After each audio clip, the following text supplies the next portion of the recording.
அண்மை செய்தியை பார்க்கிறோம். ஜெகநாதன் ஜாமீனில் விடுவிக்கப்பட்டதை அடுத்து அவரது வீடு மற்றும் அலுவலகங்களில் போலீசார் தற்போது சோதனை மேற்கொண்டு வருகின்றனர். விவரங்களை செய்தியாளர் சுதன் வழங்க கேட்கலாம். சுதன், எத்தனை இடங்களில் இந்த சோதனை நடைபெற்று வருகிறது? விவரங்கள் என்ன? வணக்கம் ராஜலட்சுமி. சேலம் பெரியார் பல்கலைக்கழகத்தின் துணைவேந்தராக ஜெகநாதன் என்பவர் கடந்த 2021ஆம் ஆண்டு முதல் பொறுப்பு வகித்து வருகிறார்.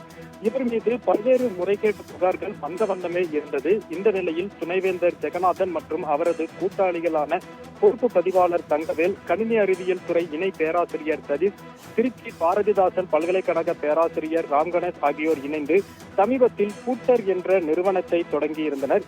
இந்த நிறுவனத்தை பல்கலைக்கழகத்தின் இணை அமைப்பாக உருவாக்காமல் தங்களை இயக்குநர்கள் கொண்ட அதிக வருவாய் ஈட்டும் நிறுவனமாக துவங்கியுள்ளனர். மேலும் இந்த நிறுவனத்தின் மூலம் பிற தனியார் நிறுவனங்களுடன் புரிந்துணர்வு ஒப்பந்தம் மூலம் மோசடி மற்றும் முறைகேட்டில் ஈடுபட்டது தொடர்பாக பெரியார் பல்கலைக்கழக சங்கத்தினுடைய நிர்வாகிகள் புகார் தெரிவித்து வந்தனர். மேலும் துணைவேந்தர் உட்பட 3 பொது ஊழியர்களாக கருதப்படும் நிலையில் இவ்வாறு வருவாய் ஈட்டக்கூடிய வகையில் தனி தொழிலை துவங்குவது சட்ட விரோதமாகும் என கூறி பல்கலைக்கழக தொழிலாளர் நல சங்கத்தின் சட்ட ஆலோசகர் இளங்கோவன் காவல் நிலைய புகார் ஒன்றை அளித்திருந்தார்.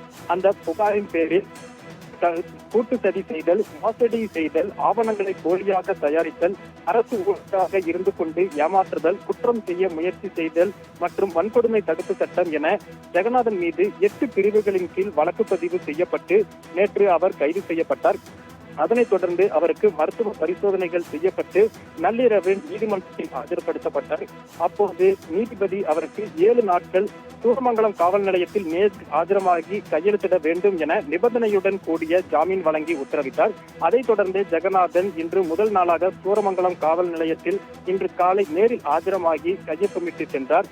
அதனைத் தொடர்ந்து தற்சமயம் பல்கலைக்கழக வளாகத்தில் இருக்கக்கூடிய ஜெகநாதனின் இல்லம் மற்றும் துணைவேந்தரின் அலுவலகம், பதிவாளரின் அலுவலகம் மற்றும் சூரமங்கலம் உழவர் சந்தை அருகே இருக்கக்கூடிய தங்கவேலின் வீடு மற்றும் கணினி அறிவியல் துறை துணை பேராசிரியர் சதீஷின் அலுவலகம் என 7 இடங்களில் தற்போது சேலம் மாநகர காவல்துறையினர் ஒரு சோதனையை நடத்தி வருகிறார்கள்.